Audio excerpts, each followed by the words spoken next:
A Receita Federal vai fazer um novo leilão de mercadorias apreendidas no fim deste mês. Os lotes vão ser vendidos no dia 27 de agosto em São Paulo e conta com smartphones, notebooks, videogame, bolsas de grife e até veículos. O evento vai ser realizado de forma eletrônica. O período para mandar as propostas será das 10 da manhã do dia 22 até às 6 horas da tarde do dia 26. Entre os lotes, há opções de carros a partir de R$ 8.000 e celulares e notebooks a partir de R$ 300. Para entender como funcionará o leilão, a gente entrevista agora o advogado André Mendes Moreira, doutor em Direito Tributário pela USP. Olá, doutor, uma ótima noite, obrigado pela participação aqui conosco. A primeira pergunta que fica, muita gente quando ouve falar sobre esses leilões até se interessa, mas muitos ficam naquelas. Será que eu, uma pessoa física, posso participar de um leilão desse com uma receita? Ou isso é destinado a pessoas jurídicas, já que você tem que comprar um lote inteiro? Como é que funciona isso? Boa noite, Gustavo. Boa noite, Renata. Boa noite aos seus telespectadores. Uma alegria estar aqui novamente. Bom, o leilão, ele é prefacialmente, primordialmente, principalmente dirigido a pessoas físicas. De modo que, sim, a pessoa física é o principal alvo, digamos assim, da Receita Federal em relação à participação nesses leilões. É certo que as pessoas jurídicas podem participar também em alguns lotes, é certo que podem haver lotes exclusivos para pessoas jurídicas, mas, regra geral, a pessoa física é o principal cliente dos leilões realizados pela Receita Federal. O que a pessoa física que deseja participar desses leilões precisa ter em mente é que ela precisa se organizar. Se organizar como? O leilão, primeiramente, ele é online, ou seja, a pessoa precisa se habilitar eletronicamente para participar do leilão. E como que isso é feito? É preciso que a pessoa física interessada possua uma certificação no site gov.br das categorias prata ou ouro, que são categorias que exigem algumas informações adicionais sobre a pessoa, ou um certificado digital que ateste ser ela a pessoa que realiza o lance. Então, esse é o primeiro passo. O segundo passo é, no período dos lances prévios, vamos chamar assim, de 22 a 26 de agosto, para o próximo leilão, a pessoa física vai lançar um valor e ela só passa para a fase seguinte, que é a fase da disputa propriamente dita, daqueles leilões que se vê em filmes, em que um oferece 10, outro 15, outro 20, outro 21, e daí vai se elevando o valor até que alguém se sagre vencedor. Mas essa fase, que é no dia 27, só vai acontecer depois dessa habilitação prévia no dia 26.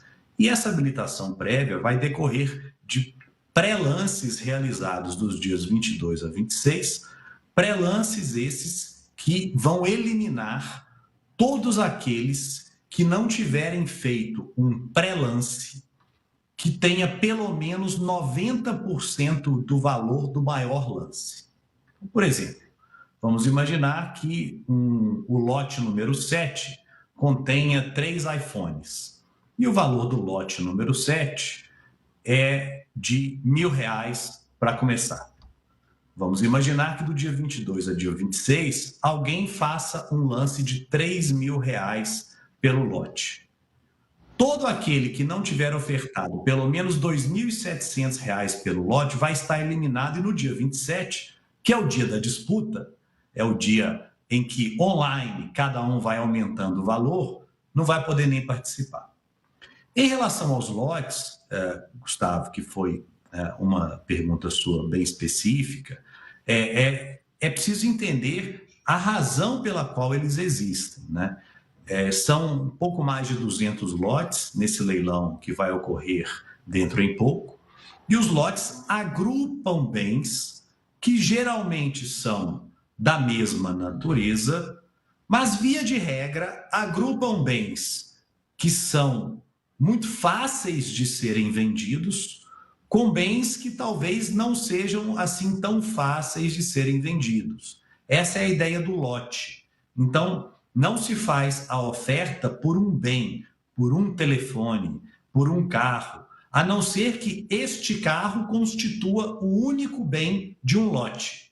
Mas, via de regra, os lotes contêm mais de um produto, mais de uma mercadoria, exatamente para que a Receita Federal consiga vender aqueles bens considerados mais fáceis, né, de comercialização mais célere, juntamente com outros bens que talvez não despertassem maior interesse. E nesse leilão específico, já concluindo, nós temos lotes, né, que englobam desde um pneu que custa R$50 até itens relacionados à telefonia celular superiores a R$4 milhões, passando por uma diversidade de itens, como já mencionado, muito bem mencionado por vocês, Gustavo e Renato, bolsas de grife, telefones celulares e itens, obviamente, de interesse geral da população.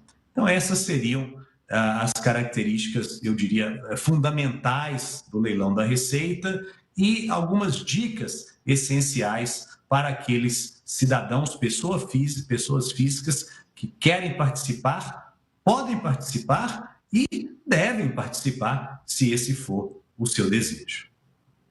Doutor André, muita gente que não conhece como funciona esse processo se pergunta, por exemplo, a gente está falando de bolsas. Elas são originais? São certificadas?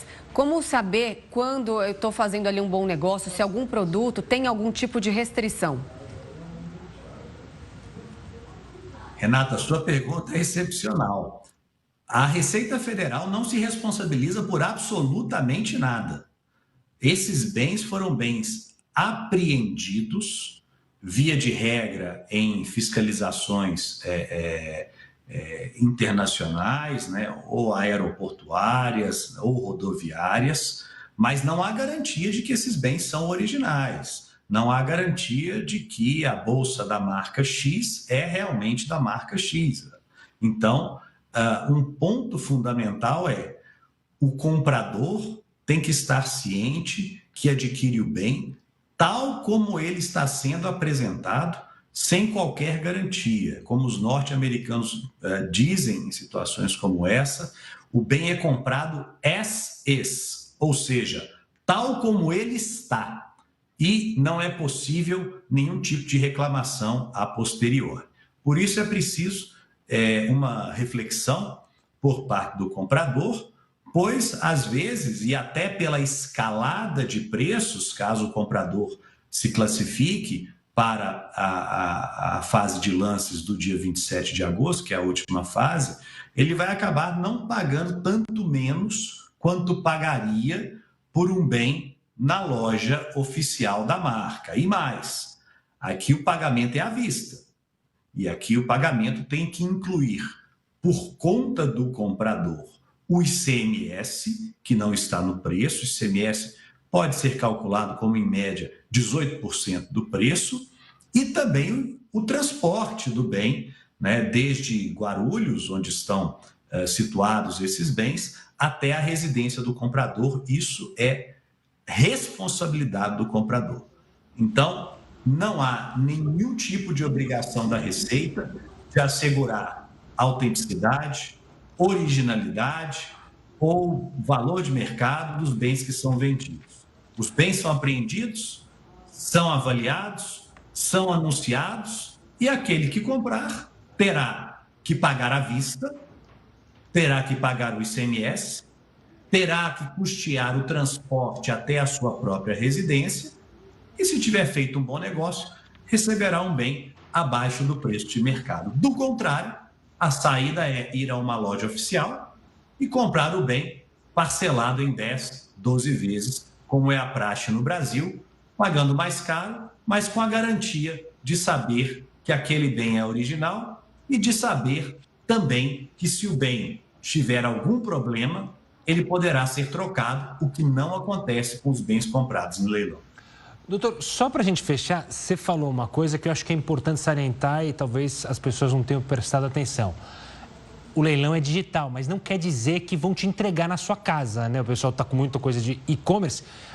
Quem tem que buscar é justamente quem ganha o leilão, ir até esse galpão da Receita, onde tiver o produto e buscar, é isso? Exatamente isso. Não é responsabilidade da Receita Federal entregar o produto ao comprador. É responsabilidade do comprador pegar o produto na Receita Federal. Obviamente, ele pode contratar um terceiro transportador que vai realizar o frete, enfim, isso é o de menos. Mas a Receita Federal não é a Amazon, né? A Receita Federal não é o Mercado Livre, né? A Receita Federal está simplesmente ficando livre de uma série de bens em relação aos quais ela não tem interesse em permanecer, que foram apreendidos em fiscalizações de viajantes internacionais, na maior parte das vezes, né, ou qualquer outro tipo de fiscalização, ou descaminho, enfim. Ela simplesmente quer monetizar esses bens. Esse é o interesse da Receita Federal. E há os interessados que assim compram. Então, é uma questão regida pelas leis de mercado, com regras muito claras. Quem compra, compra mais barato, mas paga à vista, adiciona o ICMS ao preço, se responsabiliza pelo frete, não tem garantia e fica com o ônus se houver qualquer problema no bem adquirido. Tá certo, doutor André. Muito obrigada pela sua participação aqui no Jornal da Record News. Uma boa noite. Até uma próxima. Boa noite, Renata. Boa noite, Gustavo. Uma satisfação estar aqui. Até a próxima. Um abraço.